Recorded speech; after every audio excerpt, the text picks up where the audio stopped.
Hola artistas y amantes del dibujo, bienvenidos una vez más a Ranidraws, el lugar donde la creatividad convierte las ideas más divertidas en dibujos adorables.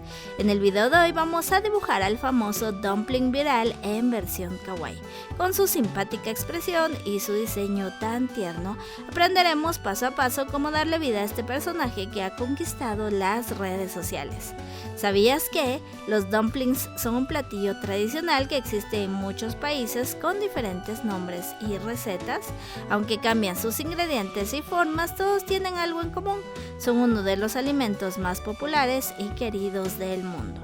Este dibujo nos recuerda que la inspiración puede surgir de cualquier lugar, incluso de un platillo delicioso que hace sonreír a millones de personas.